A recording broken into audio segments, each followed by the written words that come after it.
الحمدللہ رب العالمین والصلاة والسلام علیکم یا سید الانبیاء المرسلین اما بعد فاعوذ باللہ من الشیطان الرجیم بسم اللہ الرحمن الرحیم۔ السلام علیکم ورحمۃ اللہ وبرکاتہ۔ تمام ہی احباب کو میری طرف سے السلام علیکم۔ آپ جواب میں وعلیکم السلام ورحمۃ اللہ وبرکاتہ کہہ دیجئے۔ رمضان المبارک کے بعد شوال المکرم کا مقدس مہینہ جاری ہے۔ یہ بھی عبادات اور ریاضات کا بہت ہی بہترین مہینہ ہے۔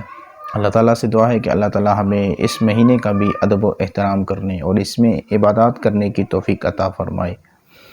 ایک بہت ہی بڑا مسئلہ ان احباب کے لیے کہ جو دشمنوں کی زبان کی وجہ سے بہت زیادہ پریشان رہتے ہیں کہ دشمن ان پر تان کرتا ہے، دشمن ان کے اگینسٹ، ان کے خلاف باتیں کرتا ہے، لوگوں میں بیٹھ کر باتیں کرتا ہے، عوام کے اندر بیٹھ کے ان کی برائیاں کرتا ہے، اور یہ شخص کہ جس نے ایسا عمل کیا نہیں ہوتا، یہ زبان دشمن کی اس زبان سے بہت ہی زیادہ یہ خوف کا شکار ہوتا ہے اور ڈر کی کیفیت میں رہتا ہے کہ دشمن اس کو کوئی نقصان نہ پہنچا دے۔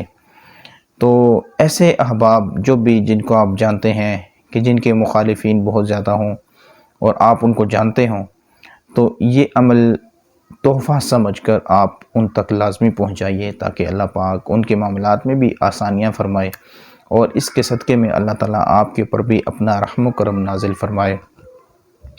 عمل بہت ہی زبردست ہے، چونکہ آپ نے یہ سنا ہوگا کہ قرآن پاک کی 14 آیتیں ایسی ہیں جن میں سجدہ کیا جاتا ہے۔ جی، سجدے والی آیات 14 ہیں قرآن پاک میں۔ سجدے والی جو 14 آیات ہیں، اگر کوئی شخص اس نیت سے کہ وہ دشمن کی زبان بندی کرے یا دشمن سے خلاصی چاہے یا حفاظت کے لیے دشمن کی نیت کر کے اس عمل کو ایک ہی مجلس کے اندر، یعنی کہ ایک ہی جگہ پر، ایک ہی اس کے پاس وقت ہو، اس وقت میں وہ یہ 14 آیات پڑھے اور پڑھ کر سجدہ کرے، یا وہ یہ 14 آیات اکٹھی پڑھ لے اور آخر میں وہ 14 سجدے کر لے اور اس کے ساتھ ہی وہ دعا کرے، تو اللہ پاک ان آیات کی بدولت اس کی دعا کو قبول فرمائے گا۔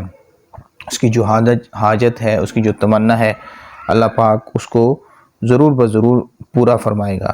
تو آپ نے سنا کہ یہ کتنا پیارا عمل ہے، آپ اس عمل کو خود بھی کیجئے اور دوسرے احباب کو بھی یہ عمل دیجئے، انشاءاللہ عز و جل آپ کا مقصد ضرور بضرور پورا ہوگا۔